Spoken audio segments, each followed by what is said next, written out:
yang kami banggakan Bapak Ibu Guru SDN Polres Pelawan 7. Alhamdulillah wa syukurillah wa hurmatillah la haula wala quwata illa billah. Hari ini kita masih diberi banyak keberkahan, yang pasti keberkahan kesehatan, keberkahan kesempatan untuk bisa bersama-sama bermuajaah di SDN Polres Pelawan 7 ini dalam rangka pembebasan modul 1.4 penerapan budaya positif calon guru penggerak angkatan 11 Kota Tangerang, Banten. Salawat dan salam marilah kita limpah curahkan kepada junjungan kita Nabi besar Nabi Agung Muhammad Sallallahu Alaihi Wasallam beserta sahabatnya, kerabatnya, dan mudah-mudahan kita senantiasa menjadi umatnya yang selalu mendapat barokah serta syafaat sampai yaumil akhir. Para peserta pembebasan modul 1.4, saya akan bacakan susunan acara. Yang pertama, menyanyikan lagu Indonesia Raya, dilanjutkan dengan paparan dari pembebasan modul 1.4 yaitu penerapan budaya positif, dilanjutkan dengan refleksi dan umpan balik, dan diakhiri dengan penutup. Untuk mempersingkat waktu, mudah-mudahan acara kita hari ini diberi banyak keberkahan. Marilah bersama-sama kita lapaskan bacaan basmalah. Selanjutnya menyanyikan lagu Indonesia Raya yang dipimpin oleh Ibu Evi, serta dimohon berdiri.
Selanjutnya paparan pembebasan modul 1.4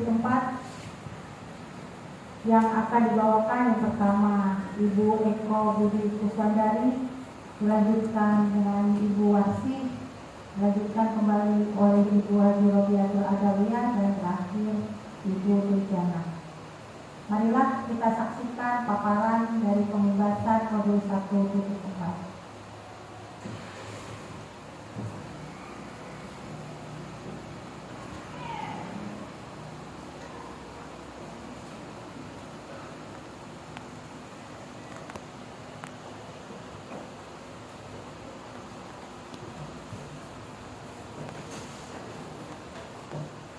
Kita mulai ya Bapak Ibu. Maaf tidak ada bapaknya, hanya ibunya. Mudah-mudahan hari ini bisa memberi keberkahan. Yang pasti keberkahan untuk bisa berbagi ilmu, keberkahan untuk bisa berbagi praktik baik, dan mudah-mudahan bisa diimbaskan kepada anak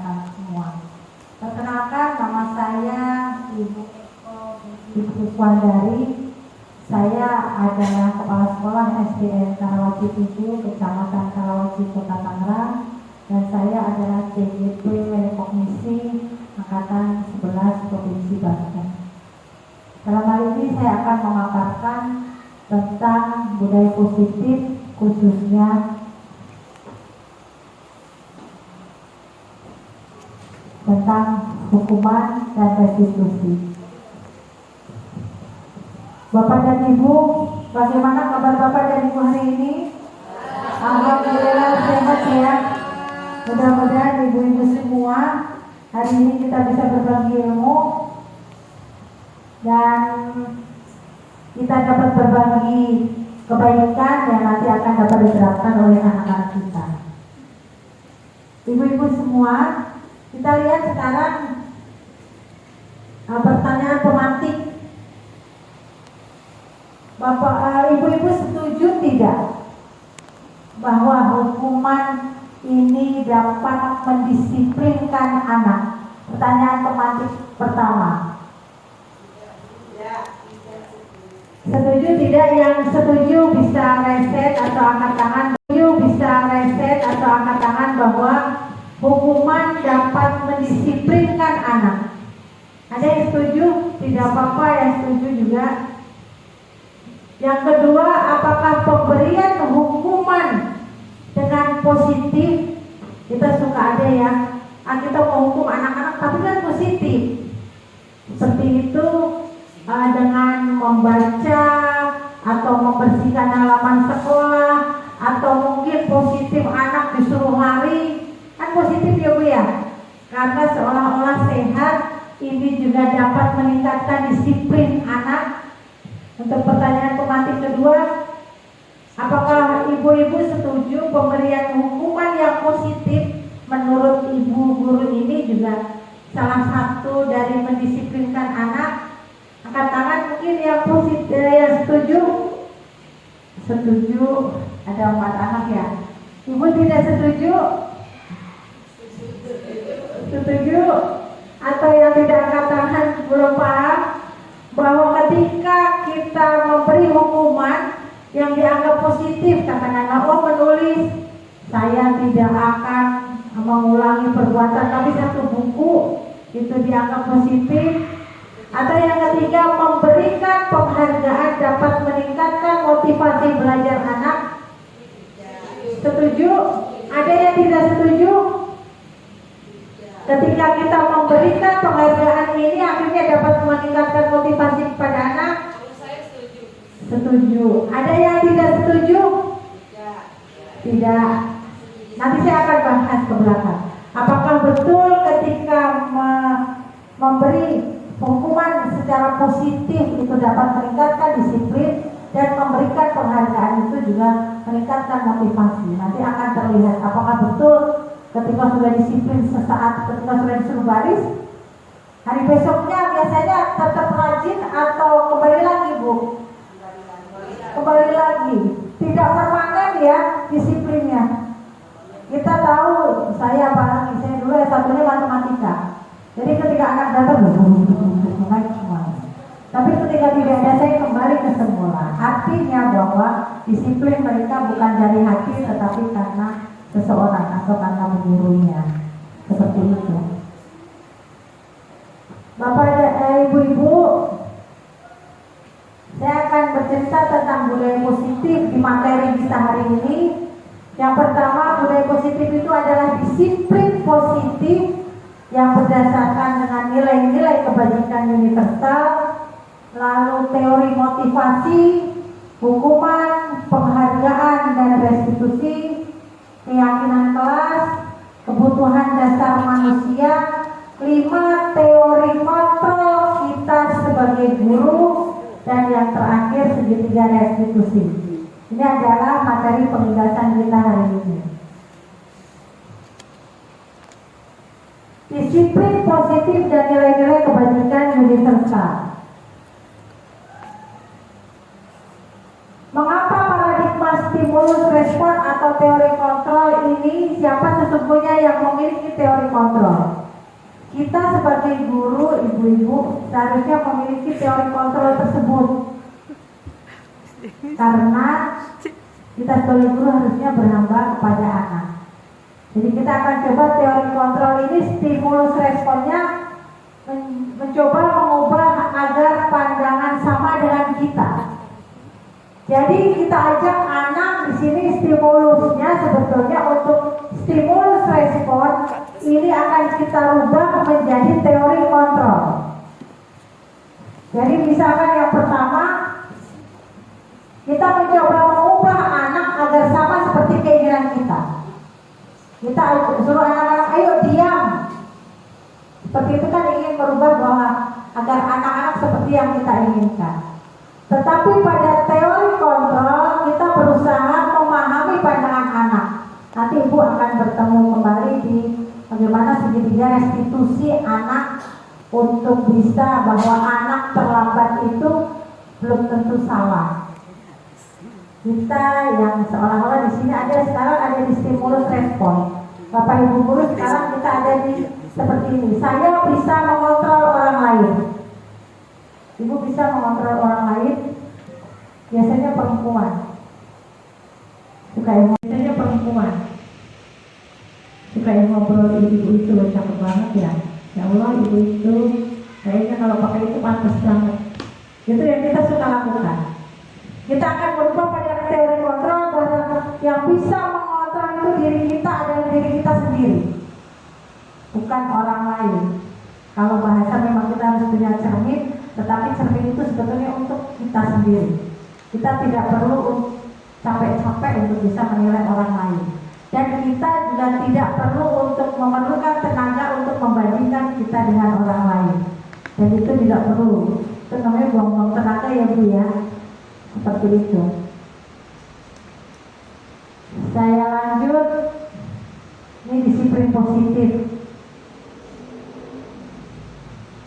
Pada modul 1.4 pembahasan disiplin positif, sebetulnya ada beberapa teori kontrol dari Dr. William Lesser. Yang pertama, Anda tidak bisa mengontrol orang lain, yang hanya bisa mengontrol adalah kita sendiri. Selanjutnya, semua perilaku memiliki tujuan. Ibu ketika anak itu terlambat, dia pasti punya tujuan. Ketika anak itu berbuat salah, itu pasti punya tujuan. Mengapa mereka lakukan? Saya ambil contoh misalkan, ketika anak itu mengapa harus terlambat karena tidak punya sepatu hitam, itu dia punya tujuan karena dia ingin masuk sekolah tetapi tidak menggunakan sepatu hitam, meskipun keyakinan kelasnya harus menggunakan sepatu hitam. Nanti ada di segitiga restitusi bisa dijabarkan kembali. Lalu model berpikir menang-menang, kolaborasi dan konsensus menciptakan pilihan baru. Ibu, kita sebagai guru ini sebetulnya punya modal 5 posisi kontrol. Bapak Ibu guru ya, pernah tempatnya menjadi seorang penghukum? Pernah Ibu guru selama ini menjadi seorang penghukum? Nah, dosa yang terberat ya kita menghukum anak. Nanti Ibu akan bertemu, Ibu mudah-mudahan bisa masuk di program guru penggerak, akan paham bahwa kita sebetulnya menghilangkan hak-hak kita, dan mudah-mudahan kita tidak tahu bahwa salah satu anak yang kita hukum itu nanti akan berkontribusi penuh untuk kita masuk ke surga. Jadi ibu nanti akan bisa belajar bagaimana sebetulnya kita berperilaku sebagai guru. Yang kedua, pernah tidak kita menjudge anak menjadi seorang pembuat rasa bersalah? Pernah? Saya ingin coba menanyakan, pernah tidak kita sebagai posisi guru ini langsung menjudge anak sehingga anak merasa bahwa oh iya saya merasa bersalah di depan teman-temannya. Pernah? Bisa saya minta contoh Bu Jana? Ya silakan. Kalau dari saya sendiri contohnya saat anak-anak melakukan kesalahan saya selalu bilang ini gak kasihan apa sama ibu yang Iya. Pasti contoh kalau di kelas saya biasanya saya sering seperti itu, Bu. Oh Dan iya. itu kan membuat anak-anak kayak Rasa bersalah ya. Oke, terima kasih Bu Jana, tepuk tangan dulu untuk Bu Jana. Ada lagi yang ingin merasa bahwa kita ini sebetulnya membuat rasa bersalah, meskipun kalau kita di PPK kita juga belum tentu menjadi orang yang paling betul. Saya ambil contoh, ibu-ibu pernah membuat keyakinan keras bahwa kita harus membuang sampah pada tempatnya. Kalau boleh jujur, kita sebagai guru belum tentu membuang sampah pada tempatnya. Kita sudah diposisikan mana sampah organik, anorganik, lalu sampah berbeda. Kalau di saya mewajibkan anak-anak dan semuanya menggunakan tumbler. Ketika jajan di luar silakan, tetapi bawa tumblernya, lalu air minumnya saja yang dibeli. Botol tehnya mohon dikembalikan ke pedagangnya. Tetapi ketika anak masuk membawa sampah, ibu suka begini. Hei, sampah, yuk dia dibuang-buang. Pernah seperti itu dan di depan rekan-rekannya? Pernah tidak? Jadi langsung merespon anak bahwa dia membuang sampah atau membawa sampah dari jalan. Dan kalau boleh jujur kita lihat ya Allah, iya saya masih membawa sampah. Jadi seolah-olah kita memang guru yang paling betul ya ibu ya. Itu yang mudah-mudahan kita bisa perbaiki nanti. Selanjutnya merasa sebagai teman. Merasa sebagai teman ini biasanya ada di kelas besar, kelas tinggi, kelas 6. Jadi tempat curhat, tempat dia bisa terbuka tentang apa yang sedang mereka alami, mengapa mereka murung. Ibu sudah mencoba di kelas-kelas ibu mencoba untuk anak-anak diajak untuk ketika sebelum masuk ditanyakan dulu bagaimana kabar kalian, baik-baik saja. Kalau di saya baik-baik saja, biasa saja, tidak baik-baik saja. Pernah tidak di kelas? Mohon seperti itu.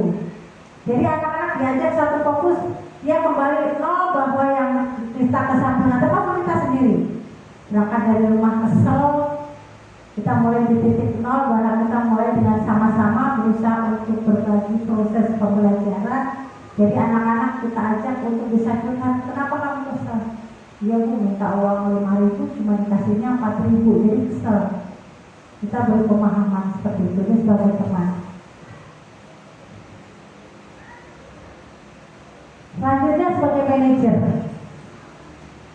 Sebagai manajer, guru juga lebih tepat sebagai manajer karena bisa kita saling kontrol, kita bisa menjadi fleksibel di semua tempat.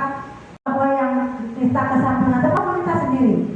Berangkat dari rumah kesel, kita mulai di titik nol, bahwa kita mulai dengan sama-sama berusaha untuk berbagi proses pembelajaran. Jadi anak-anak kita ajak untuk bisa curhat, kenapa kamu kesel? Dia minta uang 5.000 cuma dikasihnya 4.000, jadi kesel. Kita beri pemahaman seperti itu, ini sebagai teman. Selanjutnya sebagai manajer. Sebagai manajer, guru juga lebih tepat sebagai manajer karena bisa kita saling kontrol, kita bisa menjadi fleksibel di semua tempat, dan itu bisa dilakukan. Dan segitiga restitusi, itu segitiga restitusi ini kayaknya ada menstabilkan identitas, validasi kesalahan, kebutuhan, dan menanyakan keyakinan. Nanti kita bertemu dan kebutuhan dasar manusia. Ibu kalau bisa dipahami, anak-anak pun punya kebutuhan dasar manusia. Dia juga perlu kasih sayang dan rasa diterima, kesenangan, kebebasan, bertahan hidup dan penguasaan. Saya juga pengen lo dihargai bahwa saya ada. Sekecil apapun kelebihan memang kita harus apresiasi. Jangan sampai anak kita pressure bahwa dia tidak bisa. Seperti itu ya ibu ya. Saya akan coba apakah disiplin itu. Disiplin berasal dari bahasa Latin disiplina yang artinya belajar. Jadi disiplin itu artinya belajar, Bu. Disiplin membuat orang menggali potensi menuju sebuah tujuan dan apa yang dihargai. Namun dalam budaya kita, makna kata disiplin ini berubah menjadi sesuatu yang harus dilakukan. Jadi makna disiplin itu sebetulnya artinya belajar, tapi di Indonesia ini diartikan pada kepatuhan dan harus dilakukan seseorang. Kecenderungan umum adalah menghubungkan kata disiplin dengan ketidaknyamanan. Belum tentu anak yang disuruh disiplin ini nyaman, Bu, kalau tidak dari hati. Bukan dengan apa yang kita hargai, tapi pencapaian suatu tujuan mulia. Jadi pencapaian kita sebagai guru, mengapa ajak anak untuk disiplin? Karena kita sudah terpikirkan ketika disiplin nanti akan merubah anak seperti ini. Padahal belum tentu seperti itu. Selanjutnya teori kontrol. Seperti yang saya katakan, Anda tidak bisa mengontrol orang lain. Yang bisa mengontrol ini hanya Anda sendiri. Tujuan dari disiplin positif yaitu menanamkan motivasi intrinsik pada murid-murid kita, yaitu untuk menjadi orang yang mereka inginkan. Jadi disiplin positif ini mempunyai tujuan agar murid-murid kita menjadi orang yang mereka sendiri inginkan. Saya disiplin karena saya ingin menjadi seperti yang saya inginkan, bukan karena menjadi seperti yang ibu guru inginkan. Karena itu dari hati dan menghargai diri sendiri. Karena saya merasa kalau saya disiplin, saya pasti akan lebih baik dari rekannya. Jadi saya disiplinnya karena untuk diri sendiri. Selanjutnya, ketika murid-murid kita memiliki motivasi intrinsik, mereka akan tetap berperilaku baik berdasarkan nilai-nilai kebajikan. Kalau sudah berasal dari hati, mudah-mudahan mereka permanen, Bu. Jadi tidak harus disuruh disiplin, mereka langsung dari sesuai yang kita inginkan. Kalau dari hati tidak usah harus disuruh membuang sampah, mereka pasti langsung membuang sampah. Kalau sudah terbiasa disiplin, tidak harus disuruh sholat zuhur, mereka ketika sudah turun langsung wudhu melakukan sholat zuhur. Kalau memang sudah mereka terbiasa. Ketika disiplin positif sudah diterapkan, maka kita sebagai guru atau pendidik mempunyai tujuan kita akan coba menciptakan anak-anak yang memiliki disiplin diri sendiri, sehingga mereka bisa berperilaku dan mengacu pada nilai-nilai kebajikan universal dan memiliki motivasinya dari dalam, intrinsik, bukan ekstrinsik dari luar. Jadi motivasinya dari dalam, serta mereka bertanggung jawab atas apa yang mereka lakukan. Ini maksud dari tujuan disiplin positif. Jadi motivasinya intrinsik dari dalam, bukan karena gurunya, bukan karena kepala sekolahnya, bukan karena rekan-rekannya, dan dia bertanggung jawab atas apa yang kita lakukan. Apakah ibu-ibu sudah seperti itu ketika sekolah? Bukan karena ada kepala sekolahnya berangkat jam 7, tetapi karena kita punya tanggung jawab sendiri. Ini yang memang agak berat, Bu. Kalau boleh saya katakan, berbagai budaya positif terhadap rekan sejauh itu agak berat. Seolah-olah mungkin kayak butuh channel, kamu baru aja sudah tertulis seperti itu. Tapi tidak ada salahnya untuk hal yang kecil seperti hari ini kita pembahasan agar kita paham bahwa niat itu niatkan dari intrinsik diri dalam kita sendiri, tidak terpengaruh dari luar. Karena kita mempunyai tanggung jawab. Saya yakin Allah lebih tahu kalau yang kita nanti yang kita terima itu tidak balance dengan yang kita keluarkan. Allah nanti akan menilai, wah ini kayaknya gajinya seperti ini tetapi tidak disiplin. Beri amanah untuk bertanggung jawab kepada siswa, tidak amanah. Seperti itu. Mudah-mudahan kita dijauhkan dari guru yang seperti itu, ya Bu ya. Selanjutnya, apa saja nilai-nilai kebajikan universal tersebut? Nilai-nilai kebajikan yang bersifat positif manusia mempunyai tujuan mulia yang ingin dicapai setiap individu. Nilai-nilai bersifat universal dan lintas bahasa suku bangsa, bahasa maupun latar belakang. Ini adalah nilai-nilai positif yang ada di Indonesia yang sekarang terkenal dengan profil pelajar Pancasila. Ini adalah profil pelajar Pancasila dengan beberapa dimensi dan beberapa tema. Sampai di teori motivasi, hukuman, dan pengadilan segitiga restitusi. Pada modul ini saya mohon untuk Ibu Hadiwasti untuk bisa memaparkan tentang teori motivasi, hukuman, penghargaan, dan segitiga restitusi. Kepadanya disilakan.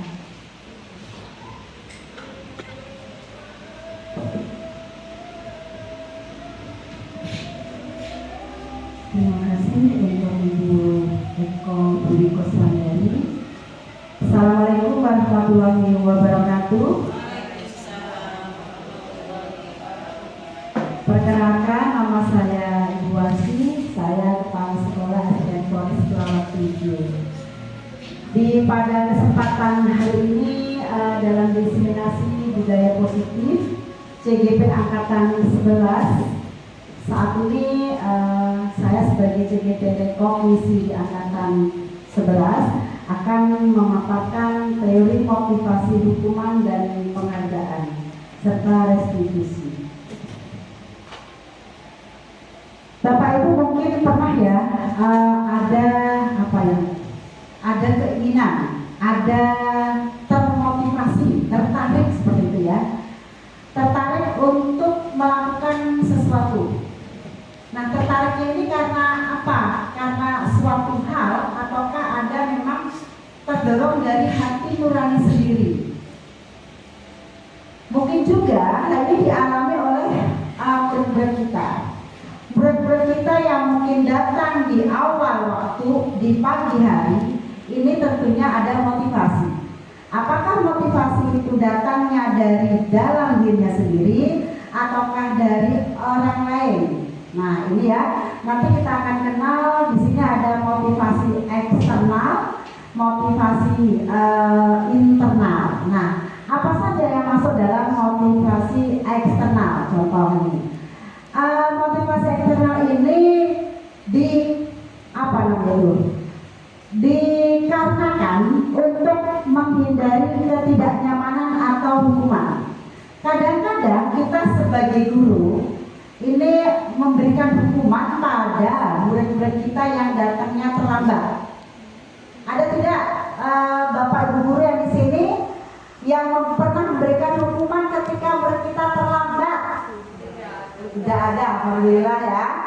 Jadi kalau anak ini merasa takut gitu ya, datang terlambat akhirnya nanti mendapatkan hukuman, kemudian dia datang pada pagi hari atau lebih awal, artinya anak ini ketika kita tanya, kamu kenapa kok datangnya awal banget? Ya Bu, saya takut diberikan hukuman atau dihukum sama Bapak Ibu guru saya. Berarti anak ini mendapatkan motivasinya motivasi apa?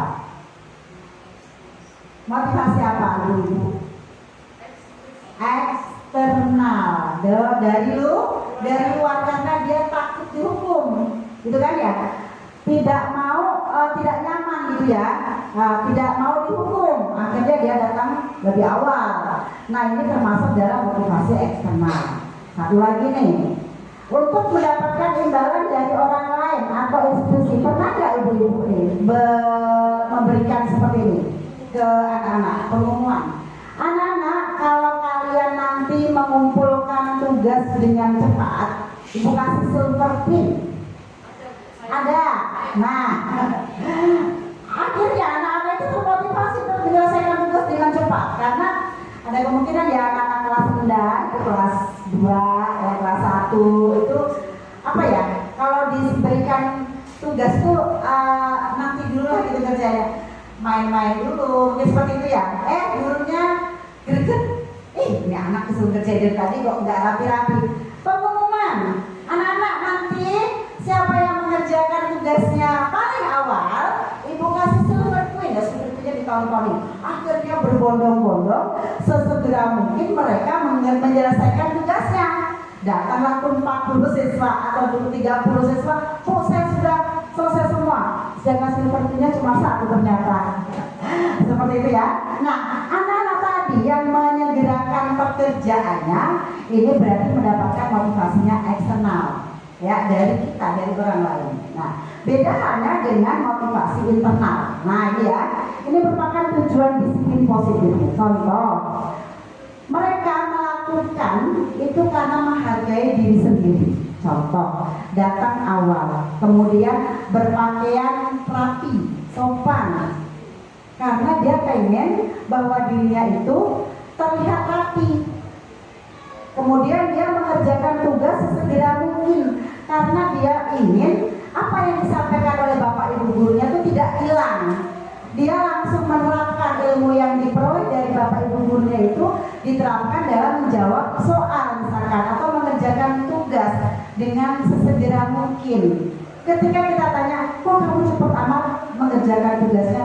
Iya bu, karena saya nggak mau materi yang tadi saya dapatkan itu hilang. Saya pengen menguasai materi ini.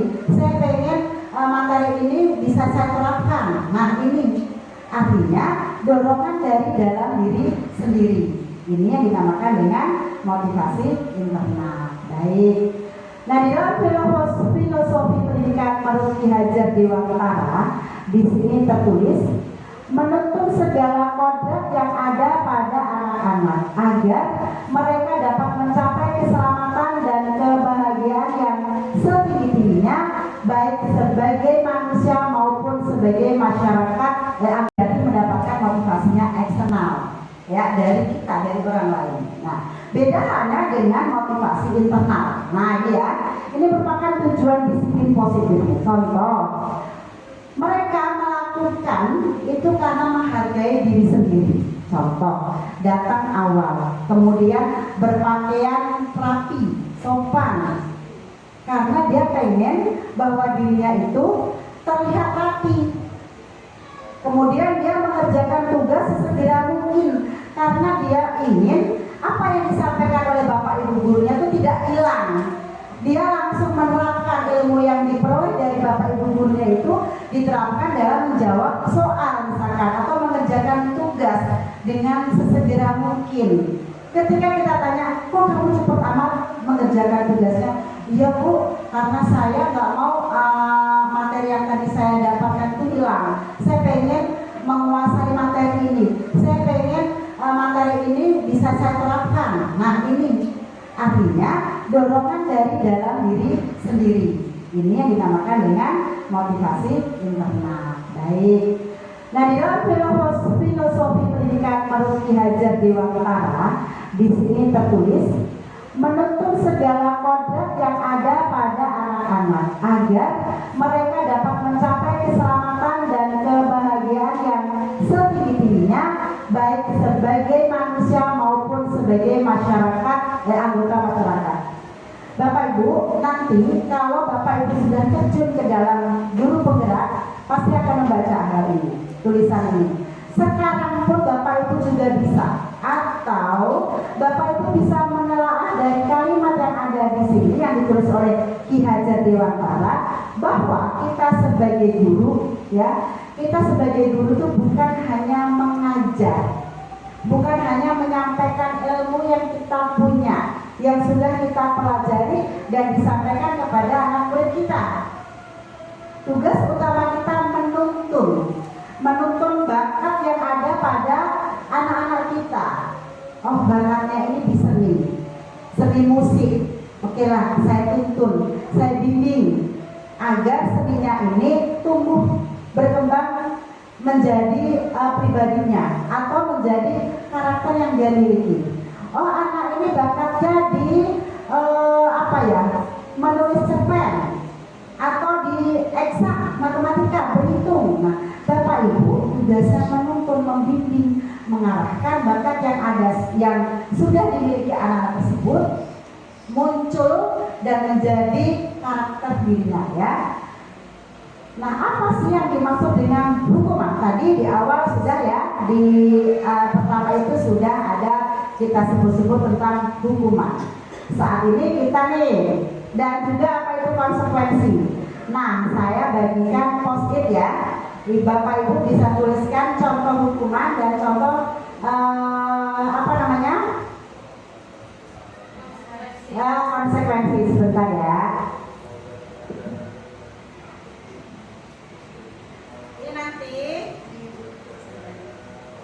Bapak Ibu bisa menuliskan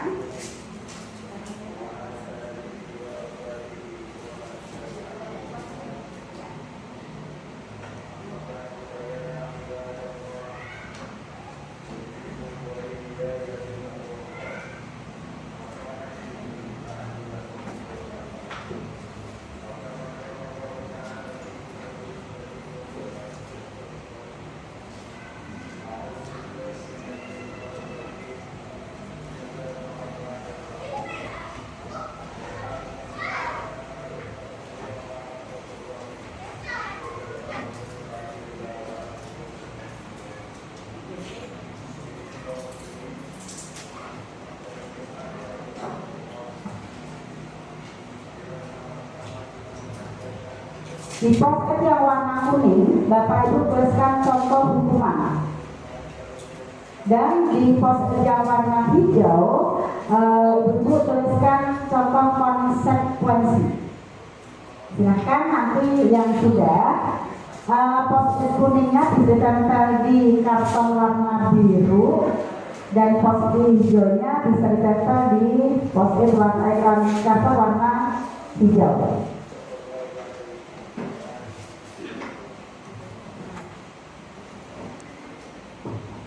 Bapak Ibu bisa memilih di sini ya. Di sini ada tindakan guru. Contoh, mencatat huruf 100 kali di dalam buku kalimat. Di dalam buku kalimat saya tidak akan terlambat lagi karena terlambat sekolah ya, terlambat masuk. Ini maksudnya contoh, ini termasuk hukuman atau konsekuensi ya. Bapak Ibu, Ibu bisa tuliskan di post-it yang sedang Bapak Ibu pegang. Mana nih yang masuk ke hukuman, mana yang masuk konsekuensi? Ya, silakan.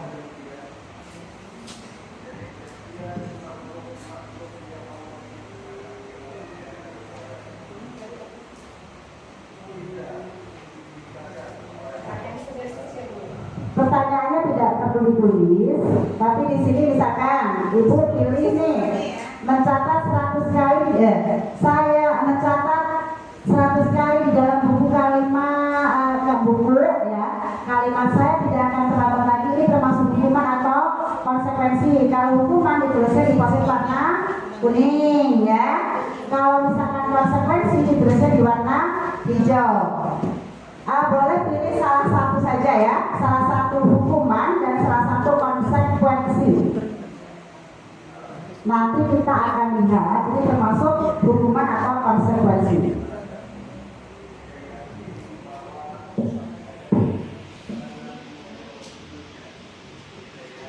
Yang sudah bisa ditempelkan di karton yang ada di depan.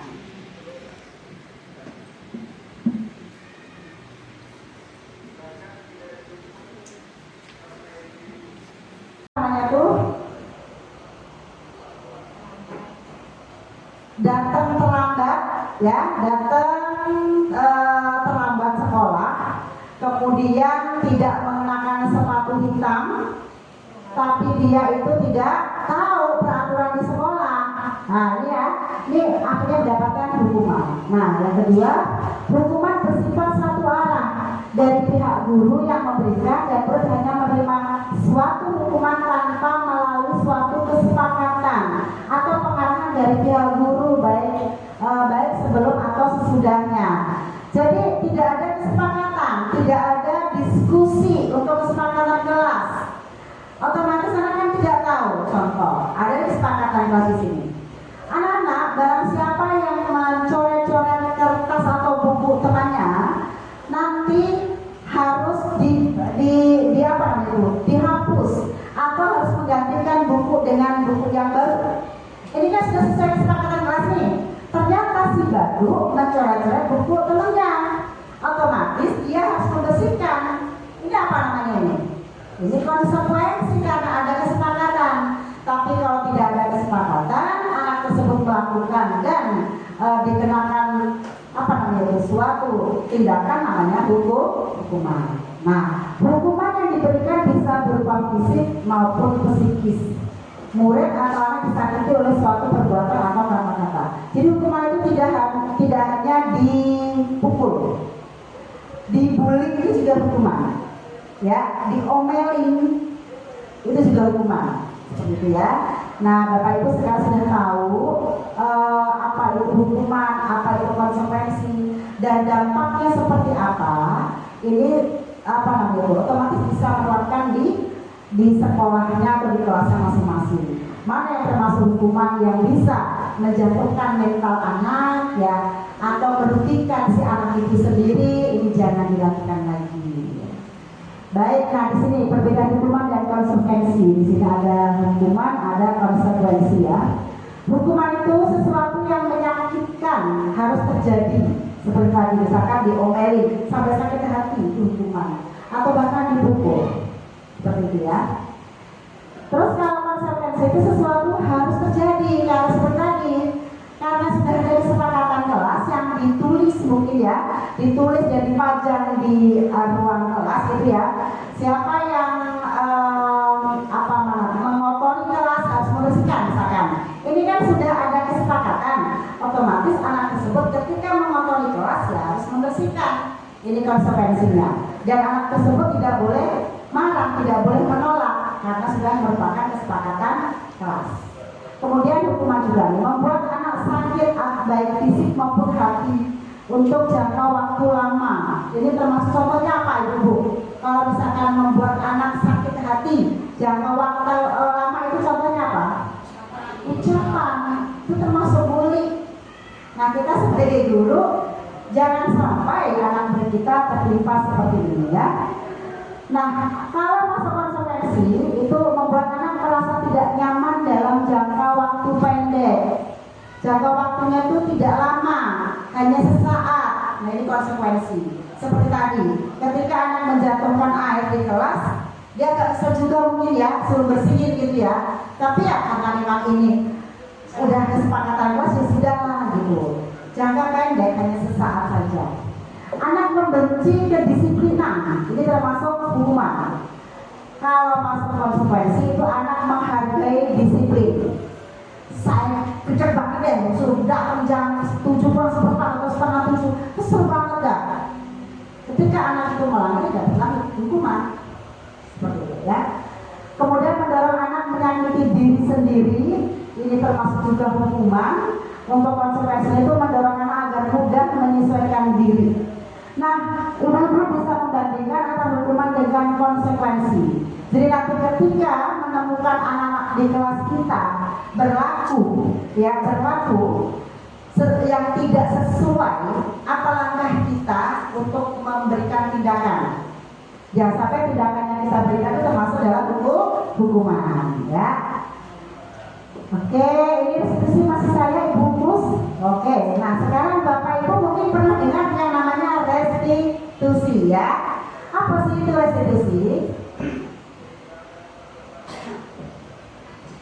Restitusi ini adalah proses menciptakan kondisi bagi murid untuk memperbaiki kesalahan mereka, sehingga mereka bisa kembali pada kelompok mereka dengan karakter yang lebih kuat. Ini sesuai tulisan yang ditulis oleh Gosen di tahun 2004. Sedangkan Chelsom Gosen di tahun 1996 menuliskan restitusi juga merupakan proses kolaboratif yang mengajarkan murid untuk mencari solusi untuk masalah mereka dan membantu murid berpikir tentang orang seperti apa yang mereka inginkan dan bagaimana mereka harus memperlakukan orang lain. Di dalam restitusi pemecahan masalah ini ada 3 tahapan. Yang pertama, validasi tindakan. Yang pertama apa? Validasi tindakan yang salah ya. Apakah benar dia itu melakukan hal tersebut? seperti itu ya. Kemudian ciri-ciri restitusi ya. Langsung ciri-ciri restitusi ya. Ada beberapa ciri-ciri restitusi. Yang pertama, bukan untuk menebus kesalahan, namun untuk belajar dari kesalahan. Jadi ketika kita melakukan segitiga restitusi, anak itu merasa dibuka hatinya gitu untuk menerima bahwa dia itu memang salah, dan kesalahan yang dia perbuat itu memang sudah melanggar ketentuan atau kesepakatan kelas. Dan di dalam restitusi itu juga akhirnya dia tahu apa yang harus dibully, itu juga hukuman ya, diomelin itu juga hukuman, seperti itu ya. Nah, Bapak Ibu sekarang sudah tahu apa itu hukuman, apa itu konsekuensi, dan dampaknya seperti apa. Ini otomatis bisa menerapkan di sekolahnya atau di kelasnya masing-masing. Mana yang termasuk hukuman yang bisa menjatuhkan mental anak ya, atau merugikan si anak itu sendiri, ini jangan dilakukan lagi. Baik, nah di sini perbedaan hukuman dan konsekuensi. Di sini ada hukuman, ada konsekuensi ya. Hukuman itu sesuatu yang menyakitkan, harus terjadi. Seperti tadi misalkan diomelin sampai sakit hati, itu hukuman. Atau bahkan dipukul, seperti itu ya.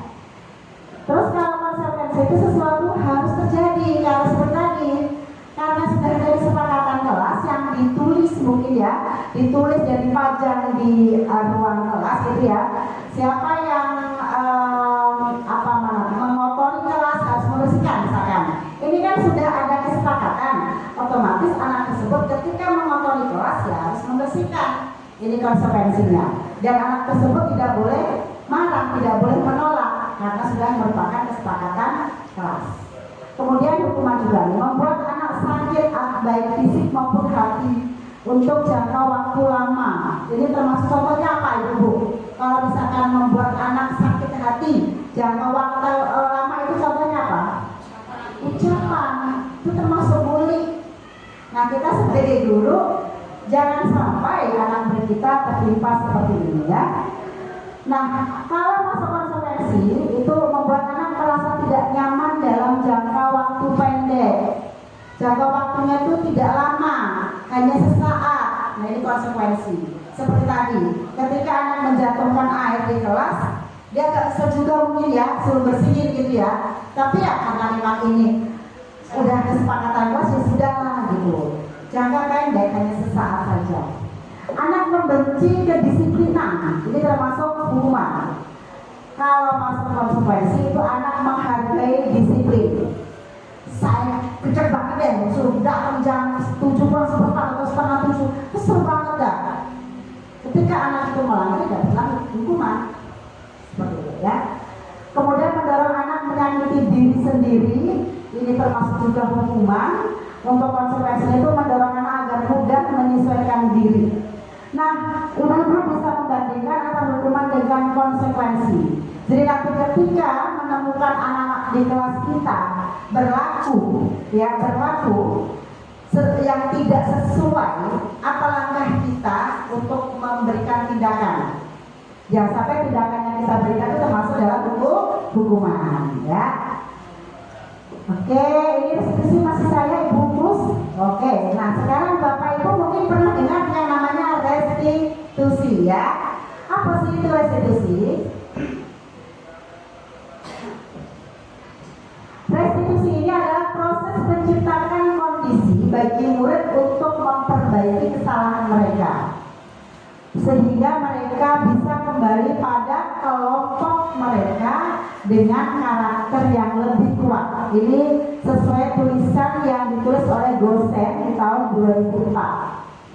Sedangkan Celson Gosen di tahun 1996 menuliskan restitusi juga merupakan proses kolaboratif yang mengajarkan murid untuk mencari solusi untuk masalah mereka dan membantu murid berpikir tentang orang seperti apa yang mereka inginkan dan bagaimana mereka harus memperlakukan orang lain. Di dalam restitusi pemecahan masalah ini ada 3 tahapan. Yang pertama, validasi tindakan. Yang validasi tindakan yang salah ya. Apakah benar dia itu melakukan hal tersebut? Seperti itu ya. Kemudian ciri-ciri restitusi ya. Langsung ciri-ciri restitusi ya. Ada beberapa ciri-ciri restitusi. Yang pertama, bukan untuk menebus kesalahan, namun untuk belajar dari kesalahan. Jadi ketika kita melakukan segitiga restitusi, anak itu merasa dibuka hatinya gitu untuk menerima bahwa dia itu memang salah, dan kesalahan yang dia perbuat itu memang sudah melanggar ketentuan atau kesepakatan kelas. Dan di dalam restitusi itu juga akhirnya dia tahu apa yang harus saya lakukan untuk menebus kesalahan saya, apa yang saya harus lakukan ketika nanti ada situasi seperti yang semula gitu dan dia tidak melakukan hal itu, seperti ya. Nah di sini ada memperbaiki hubungan. Nah yang semula mungkin kalau misalkan anak itu bertengkar dengan temannya gitu ya, yang semula mereka itu saling membenci gitu ya. Jadi karena sudah kita lakukan segitiga restitusi, mereka saling memaafkan, tidak ada rasa kebencian karena sudah dibuka semuanya hatinya tentang kesalahannya dan bagaimana dia mengatasi kesalahannya itu. Kemudian ada tawaran, bukan paksaan. Di dalam segitiga restitusi itu nanti Bapak Ibu bisa praktekkan ya. Di tahapan itu ada validasi tindakan. Nah, apa yang harus dia lakukan untuk menebus kesalahan? Contoh misalkan ada anak yang melepaskan kancing baju temannya. Nah, anak yang satu lagi si A misalkan menarik kancing baju si B. Nah, si B ditanya, kamu pengennya gimana? Atas perlakuan si A, saya mau pokoknya kancing baju saya ada lagi, ditempelkan lagi di baju saya. Kemudian si A ditanya, nih kalau permintaan B ini pengen kancingnya ditempelkan lagi, apa yang harus kamu lakukan? Ya Bu, saya akan berusaha agar kancing itu melekat kembali. Tapi saya tidak bisa. Digerak-gerakkan, tangannya menyilang, jempol digoyang. Bisa? Sekali lagi sambil nyanyi. 1, 2, 3. Tangannya ke kanan, digerak-gerakkan, tangannya ke kiri, digerak-gerakkan, tangannya ke depan, digerak-gerakkan, tangannya menyilang, jempol digoyang. sih. Oke. Tuh ya, biar nggak kantuk. Baik, saya akan memaparkan tentang keyakinan kelas. Mengapa tidak peraturan saja? Mengapa harus keyakinan kelas? Nah, di sini ada beberapa pertanyaan romantik. Yang pertama, mengapa kita memiliki peraturan harus menggunakan helm bila mengendarai kendaraan roda 2? Kira-kira kenapa? Apa lagi? Kenapa Bu? Ya, kenapa Bu?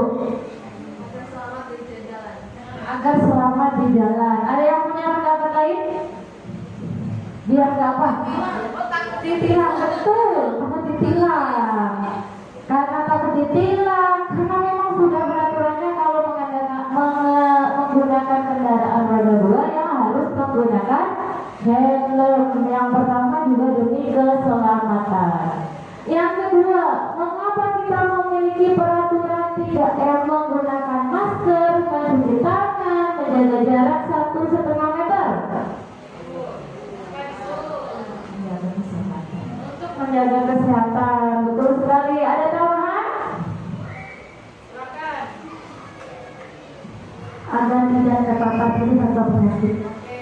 Agar tidak terpapar virus atau penyakit. Yang berikutnya, mengapa kita memiliki peraturan harus datang tepat waktu pada saat mengikuti pelatihan? Siapa? Kenapa kita harus datang tepat waktu? Gak hanya ngikutin pelatihan sih. Ke sekolah pun kita harus datang tepat waktu. Kenapa? Agar tidak dihukum. Agar tidak dihukum. Kenapa?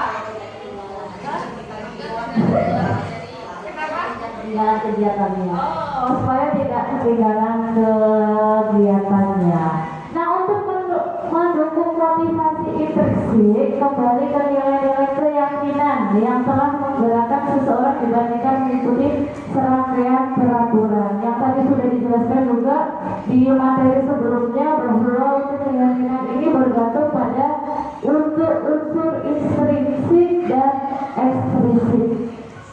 Benar. Nah, peraturan kelas biasa yang kita kenalkan memang peraturan kelas. Kemudian sekarang melebar jadi keyakinan kelas, kemudian lingkungan yang positif, dan kemudian budaya positif. Nah, Bapak Ibu bisa diperhatikan di depan, yang mana yang merupakan keyakinan kelas. Mengapa? Datang tepat waktu dan mengucapkan salam, mengucapkan salam.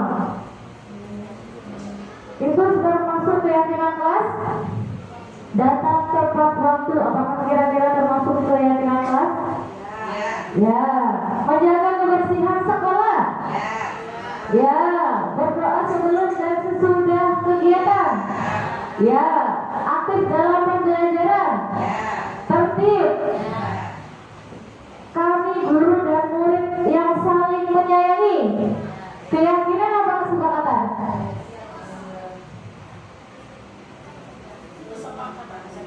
Kesepakatan. Kami murid yang semangat belajar. Kesepakatan. Kami murid yang peduli dengan teman-teman.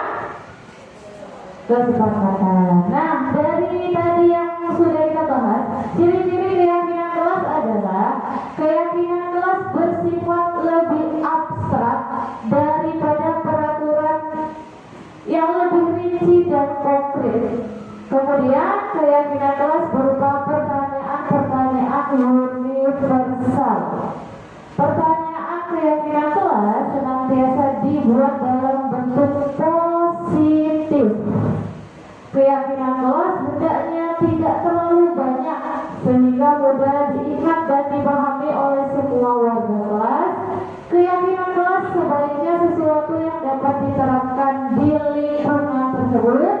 Semua warga kelas hendaknya ikut berkontribusi dalam perbuatan keyakinan kelas lewat kegiatan curah pendapat, kemudian bersedia meninjau kembali keyakinan kelas dari waktu ke waktu. Itu ciri-ciri dari keyakinan kelas. Nah, kita sebagai Bapak Ibu Dewan Guru pasti sudah pernah membuat keyakinan kelas ya? Di sekolah sudah buat belum? Sudah. Biasanya langkah apa yang Bapak Ibu lakukan untuk membuat keyakinan kelas? Mengajak anak untuk berdiskusi apa saja yang harus ada kesepakatan. Oke, mengajak anak untuk berdiskusi. Apalagi biasanya sebelum kita buat keyakinan kelas, berdiskusi dulu dengan anak. Udah pasti ya. Mendengarkan pendapat anak yang mana saja yang akan dijadikan keyakinan kelas kita. Kemudian kalau semuanya sudah berdiskusi, baru kita lakukan kesepakatan tentang keyakinan kelas tersebut. Sudah.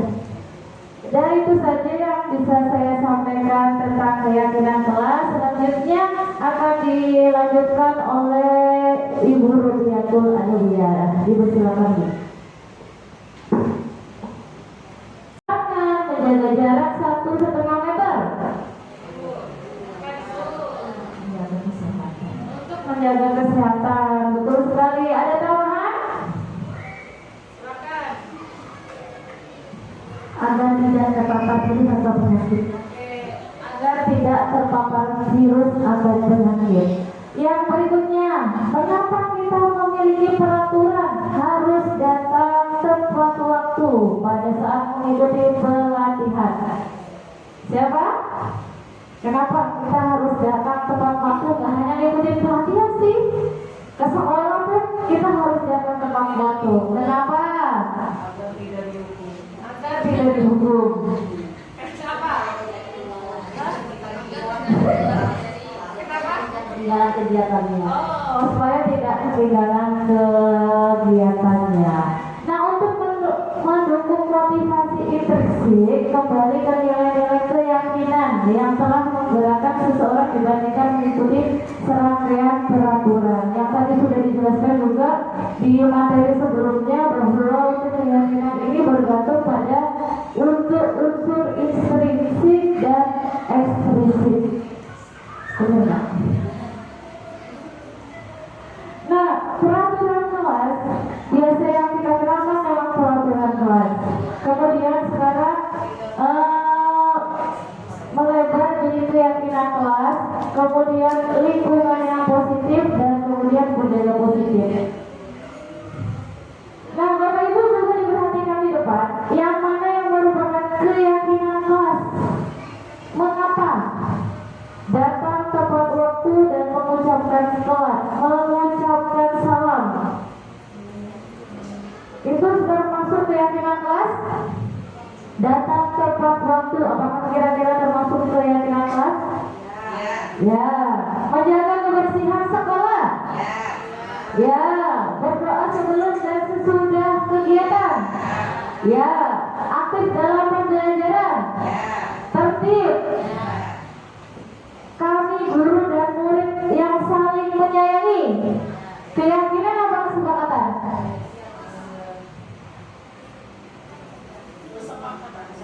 Kesepakatan.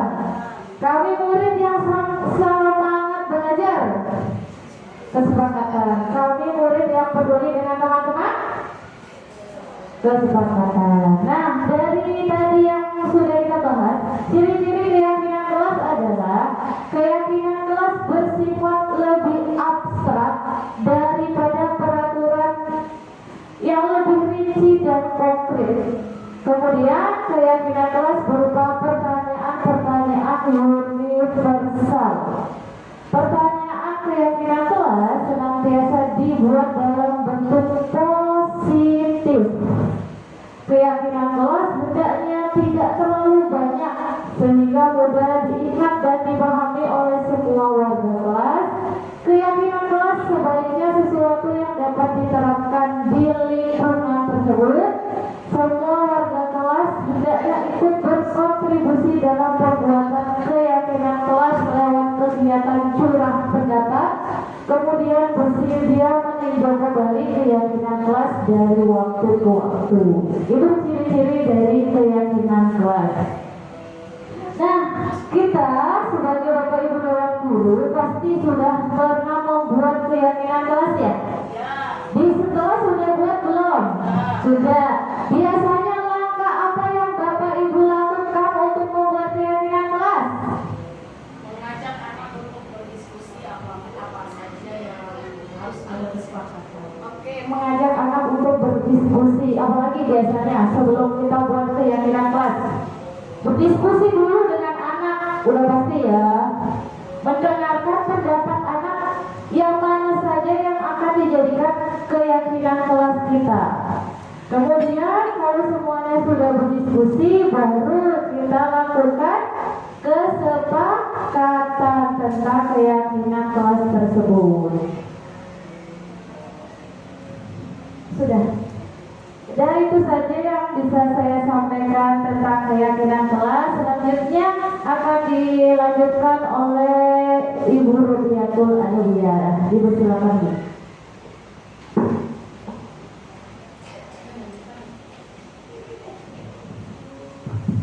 Masih semangat Ibu? Mana semangatnya? Ini semangatnya. Mana semangatnya?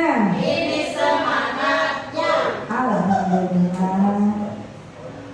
Terima kasih Bu Eko, Bu Kuswandari dan Ibu Wasi serta ibu-ibu semua dari SD Negeri Polres Pelawat 7. Bismillahirrahmanirrahim.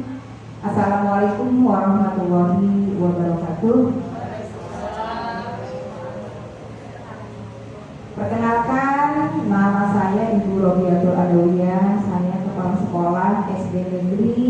segala dua, yang alhamdulillah pada hari ini dapat membersamai ibu-ibu semua dalam kegiatan diseminasi budaya positif CGP Angkatan 11. Saya CGP Angkatan 11 Komisi Bapak Ibu ya, ini bersama dengan CGP yang reguler. Alhamdulillah bisa bersilaturahmi ya, berkumpul di tempat yang alhamdulillah disediakan dengan keadaan yang baik-baik. Terima kasih. Hari ini saya akan membawakan materi tentang kebutuhan dasar manusia. Seperti tadi di awal ya Bapak Ibu ya, sudah dijelaskan oleh Ibu Eko tentang kebutuhan dasar kita sebagai manusia. Jadi kita itu punya kebutuhan dasar ya Bu ya, sebagai manusia. Setiap tindakan yang dilakukan murid itu memiliki alasan tertentu. Alasan tersebut berkaitan dengan kebutuhannya yang belum terpenuhi. Kebutuhan tersebut harus dipenuhi oleh setiap manusia, kita sebagai manusia. Jadi kita itu punya kebutuhan dasar ya Bu ya, sebagai manusia. Setiap tindakan yang dilakukan murid itu memiliki alasan tertentu. Alasan tersebut berkaitan dengan kebutuhannya yang belum terpenuhi. Kebutuhan tersebut harus dipenuhi oleh setiap manusia. Untuk kebutuhan dasar manusia ini ada berapa ibu? Bisa dilihat di depan? Iya, ada 5 Bapak Ibu ya. Mungkin Bapak Ibu semua itu sudah tahu ya, di dalam pendidikan guru penggerak ini bahwa kebutuhan dasar manusia itu ada 5. Yang pertama adalah bertahan hidup. Ya Bapak Ibu ya, untuk bisa bertahan hidup kita selaku manusia itu butuh tempat tinggal ya Ibu ya, tempat tinggal. Kemudian apa lagi Ibu?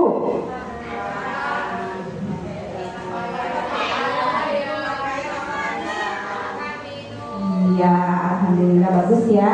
Jadi sebagai manusia itu kebutuhan dasarnya yang tadi adalah bertahan hidup. Seperti murid-murid kita, siswa-siswa kita sama ya Ibu ya, mereka itu butuh tempat tinggal yang layak, kemudian butuh makan, butuh minum ya Bu ya, butuh kesehatan. Apakah selama ini Bapak Ibu semua sudah melihat anak-anak kita dengan kebutuhan yang pertama, bertahan hidupnya sudah dilihat belum? Sudah tahu belum anak-anak kita itu dalam satu kelas itu apakah sudah layak semua belum?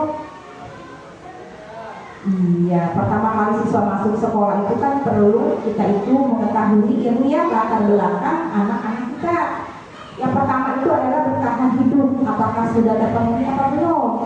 Ya Bu ya, kita harus tahu bahwa kebutuhan ini adalah penting untuk anak-anak kita. Apakah dia tinggal dengan orang tuanya, atau dia tinggal sama neneknya, atau sama pamannya. Banyak anak-anak kita yang yatim ya Ibu ya, ada yang piatu, ada yang yatim piatu, kemudian tinggalnya sama siapa. Itu juga kita selaku guru harus tahu ya Ibu ya. Jadi kita dalam menangani siswa kita di sekolah, di kelas pun, jadi kita bisa mengetahui ya Bu ya, karena anak-anak itu kan tidak semuanya ekonominya mapan seperti itu. Yang kedua, ini adalah kebutuhan manusia tentang penguasaan. Kira-kira siapa nih yang tahu? Ibu-ibu nih tentang kebutuhan manusia penguasaan. Ibu tahu nggak? Siapa yang tahu?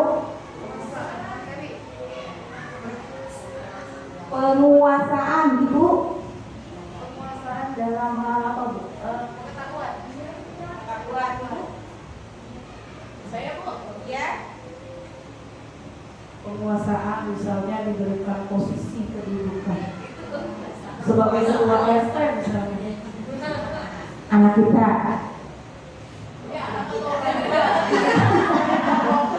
Alhamdulillah ya, jawabannya hampir nyempet baik. Bagus ya, kita tepuk tangan dulu dong. Aduh, kayaknya fokusnya pada stres ini ya. Aduh, semangat ya. Di sini kebutuhan dasar manusia itu tentang penguasaan. Tadi apa yang Ibu sudah sebutkan itu kedudukan sebagai RT itu di lingkungan masyarakat. Seperti suami kita, Ibu ya, perlu penguasaan sebagai pemimpin begitu ya. Kalau kita itu di kelas, kita percayakan mereka menjadi ketua kelas. Kemudian tentang prestasi, ya Bu ya, prestasi mereka itu kita harus memberikan apa Bu? Apresiasi. Apa lagi? ujian ya. Kita memberikan semangat ya Bu ya. Anak-anak kita itu perlu penguasaan di dalam pendidikan, terutama dalam bakat dan minat yang mereka miliki. Apresiasi ya, intinya kita mengapresiasi bakat anak-anak kita, karena mereka itu, murid-murid kita itu perlu adanya penguasaan ya Bu ya. Bukan penguasaan takhta atau apa ya. Paham Ibu? Iya, kita lanjut. Yang ketiga adalah kebutuhan dasar manusia, kasih sayang. Ibu-ibu, saya mau tanya nih, di rumah perlu kasih sayang? Kalau ibu di rumah nggak ada perhatian kasih sayang dari suami, bagaimana? Apalagi Ibu? Nggak semangat. Ya Bu, itu baru kita, diri kita ya, sebagai guru, sebagai istri di rumah dan di sekolah Ibu ya. Tapi bagaimana kalau dengan anak-anak? Kalau anak-anak itu tidak ada kasih sayang, terutama Ibu selaku guru harus memberikan hak penuh ya kepada anak-anak kita, karena kebutuhan kasih sayang itu sangat ya Bapak Ibu ya. Kasih sayang kemudian diterima dalam kelompok, dalam kelas. Kadang kan anak-anak ada yang pemberani, kemudian ada yang pemalu. Itu yang pemalu itu kan rasa rendah dirinya tinggi ya Bu ya. Mereka juga perlu perlakuan yang baik, terutama dari siapa? Dari gurunya dulu, ya kan? Iya, setelah dari gurunya baru ke anak-anak kasih pengertian seperti itu, karena mereka berhak semua mendapat kasih sayang. Kalau kita nih sebagai ibu, kalau kita tidak mendapatkan kasih sayang, nanti akhirnya mencari kasih sayang kemana tuh? Ke orang lain. Itu adalah segi apanya? Negatif. Kalau anak kita juga perlu seperti itu Bu. Nanti kalau mereka tidak ada kasih sayang di sekolah, mereka yang pertama tidak betah di atas sekolah, ya Bu. Tidak betah. Kemudian apa? Tidak mau mengikuti pembelajaran. Nanti kita nyambung nih kepada kasus seperti itu ya Bu ya. Makanya mereka butuh kasih sayang. Kemudian yang keempat, kebutuhan dasar manusia, kesenangan. Coba nih kesenangan, siapa nih yang bisa menjelaskan kebutuhan Ibu deh Ibu. Sebelum murid-murid kita Ibu dulu, Ibu butuh kesenangan? Iya, coba jelaskan. Jalan-jalan, lo kata Ibu Eko, healing. Terus apa lagi? Hiburan, apa lagi Bu? Shopping, luar biasa. Tepuk tangan dulu. Masya Allah, jangankan emak-emak nih, ibu-ibu butuh kesenangan apa? Tapi bagaimana kalau dengan anak-anak? Kalau anak-anak itu tidak ada kasih sayang, terutama Ibu selaku guru harus memberikan hak penuh ya kepada anak-anak kita, karena kebutuhan kasih sayang itu sangat ya Bapak Ibu ya. Kasih sayang kemudian diterima dalam kelompok, dalam kelas. Kadang kan anak-anak ada yang pemberani, kemudian ada yang pemalu. Itu yang pemalu itu kan rasa rendah dirinya tinggi ya Bu ya. Mereka juga perlu perlakuan yang baik, terutama dari siapa? Dari gurunya dulu, ya kan? Iya, setelah dari gurunya baru ke anak-anak kasih pengertian seperti itu, karena mereka berhak semua mendapat kasih sayang. Kalau kita nih sebagai ibu, kalau kita tidak mendapatkan kasih sayang, nanti akhirnya mencari kasih sayang kemana tuh? Ke orang lain. Itu adalah segi apanya? Negatif. Kalau anak kita juga perlu seperti itu Bu. Nanti kalau mereka tidak ada kasih sayang di sekolah, mereka yang pertama tidak betah di atas sekolah, ya Bu. Tidak betah. Kemudian apa? Tidak mau mengikuti pembelajaran. Nanti kita nyambung nih kepada kasus seperti itu ya Bu ya. Makanya mereka butuh kasih sayang. Kemudian yang keempat, kebutuhan dasar manusia, kesenangan. Coba nih kesenangan, siapa nih yang bisa menjelaskan kebutuhan Ibu deh Ibu. Sebelum murid-murid kita Ibu dulu, Ibu butuh kesenangan? Iya, coba jelaskan. Jalan-jalan, lo kata Ibu Eko, healing. Terus apa lagi? Hiburan, apa lagi Bu? Shopping, luar biasa. Tepuk tangan dulu. Masya Allah, jangankan emak-emak nih, ibu-ibu butuh kesenangan, apalagi anak-anak. Nih tiap hari kerja dari pagi sampai sore tambah malam nyambung seperti saya dengan yang rekan-rekan Ibu Wasi. itu pengen healing ya Bu ya, karena otak kita juga butuh kebahagiaan, butuh kesenangan. Healing itu kalau healing bagaimana Bu perasaan kita? Bahagia. Ingat nggak kesusahannya? Tidak, yang ada adalah bahagia. Apalagi anak-anak kita Bu. Makanya kalau ada acara kegiatan, besok nih ada kegiatan nonton film bareng misalkan, perlu nggak Bu anak-anak? Perlu ya Bu ya. Ada kegiatan belajar di luar kelas, senang nggak anak-anak? Nah coba saya tanya bedanya, senangan belajar di kelas apa di luar Bu anak-anak? Di luar. Iya itu ya Bu ya. Makanya anak-anak itu butuh kesenangan. Jadi Ibu jangan mengungkap anak-anakku mau belajar di luar, ayo ikutin aja ya. Karena kita adalah sebagai guru yang selalu membersamai anak-anak, mendidik dan apa Bu? Menuntun anak sesuai dengan kodratnya. Dilanjut lagi, kebutuhan dasar manusia yang keberapa Bu? Yang kelima apa Bu? Kebebasan. Ibu-ibu perlu bebas nggak? Perlu. Tapi kebebasan yang bablas apa yang terkontrol? Contohnya siapa yang bisa memberikan contoh ibu-ibu? Jalan-jalan gak usah bawa anak Bu, bebas. Jalan-jalan nggak bawa anak-anak bebas. Setuju apa enggak? Setuju katanya ya Bu ya. Coba siapa lagi yang bisa memberikan contoh? Bebas merdeka ya Ibu ya. Ya kebebasan di sini adalah terutama kepada murid-murid kita. Kita memberikan kebebasan kepada murid kita untuk mereka menentukan kemauan sendiri tapi dapat dikontrol oleh guru. Seperti itu. Mereka maunya apa? Maunya main bola atau olahraga kesukaannya. Seperti itu ya Bu ya. Kemudian satu pengennya melukis. Ya, karena yang dapat mengontrol anak itu adalah anak itu sendiri. Ya, tadi sudah dijelaskan oleh Ibu Eko. Seperti kita juga, yang dapat mengontrol diri kita adalah diri kita. Nggak bisa orang lain mengontrol kita. Tapi memanage diri itu, yang pertama harus menahan diri, ya Bu ya. Apalagi emosi, ya Bu. Maka itu sebagai manusia harus dapat menahan emosi, ya Bu ya. Di sini Bapak Ibu sudah paham belum? Sudah paham belum Bu? Insya Allah ya, 5 posisi kontrol yang tadi sudah saya jelaskan. Itu berhubungan budaya positif dari penjelasannya awal ya sampai dengan 5 posisi kontrol. Di sini dapat Ibu lihat semua di depan. Ini ada berapa nih? Ada 2, 3, 4, 5. Ada 5 apa nih?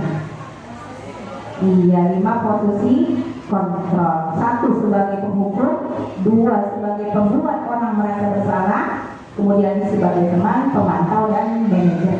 Jadi ya, di sini guru berbuat, menghardik, menunjuk-nunjuk, menyakiti, menyindir tuh kalau hukum. Itu pernah nggak begitu anak-anak? Anak dihardik ya Bu ya, jangankan anak murid, anak sendiri aja kita tunjuk-tunjuk marah nggak? Sakit nggak hatinya? Sakit. Jangankan mereka, saya sendiri juga kalau tunjuk-tunjuk harga diri kita rasanya tak injak-injak ya Bu ya. Makanya kita jangan seperti itu jadi seorang guru ya Bu ya.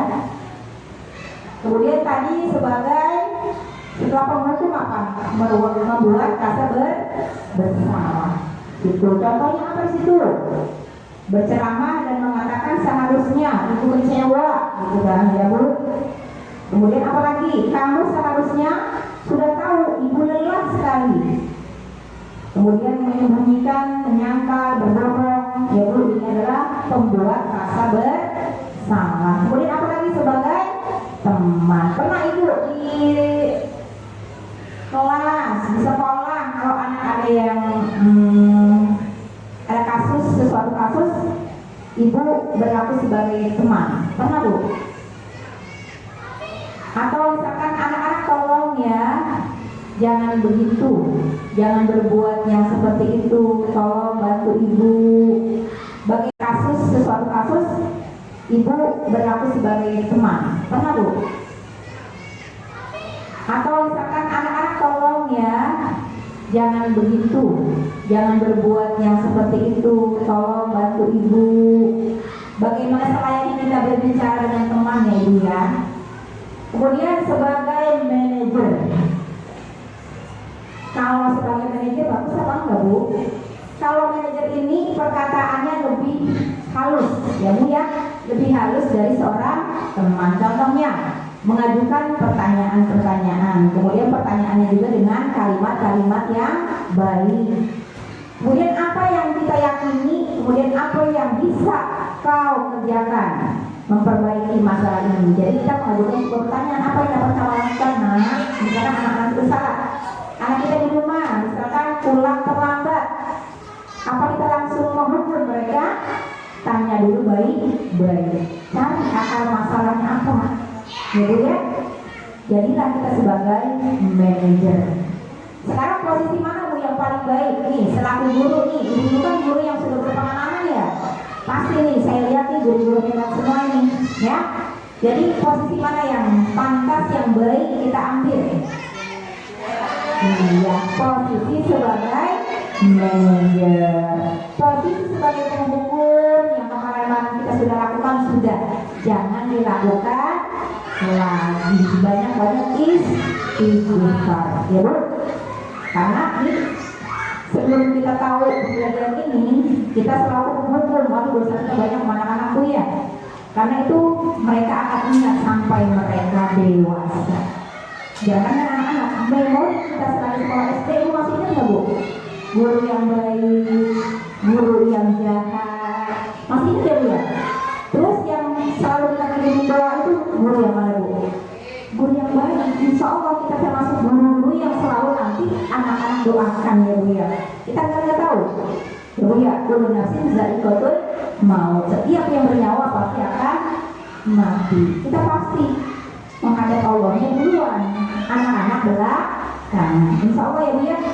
Karena dengan perlakuan kita kepada anak-anak kita perlakuan yang baik, insya Allah mereka akan mendoakan kita. Bu, keluarnya kita nih, kita ke majelis ilmu ya bu ya, menuntut ilmu dengan anak-anak ya bu ya, memberikan ilmu yang bermanfaat. Itu yang menjadi bekal untuk diri kita. Artinya keluarnya kita dari rumah itu jangan sia-sia, ibu ya. Kita udah izinin suami mengajar, mendidik, tapi jangan keluarnya kita itu dengan sia-sia. Mudah-mudahan dengan ilmu yang sudah dipaparkan oleh teman-teman kita tadi, dari awal sampai di akhir saya memberikan materi ini dapat dipahami dan mudah-mudahan dapat diterapkan dengan baik. Proses ya bu, sedikit demi sedikit. Mudah-mudahan ilmu ini bermanfaat ya bu ya. Apa yang kita lakukan hari ini bertemunya kita juga mendapatkan pahala dari sisi Allah Subhanahu wa Ta'ala. Dan saya ucapkan terima kasih yang sebesar-besarnya kepada ibu yang telah merelakan waktunya hadir ya dalam acara diseminasi ini, dan saya ucapkan terima kasih. Billahi taufiq wal hidayah. Wassalamualaikum warahmatullahi wabarakatuh.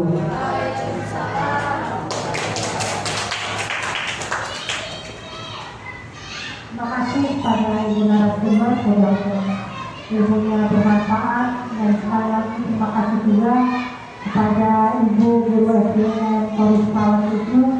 Mudah-mudahan hari ini membawa keberkahan dan pastinya membawa kebaikan untuk kita semua. Kurang lebihnya saya mohon maaf. Sebelum kita tutup, marilah kita bersama-sama menutup dengan membaca hamdalah. Alhamdulillah.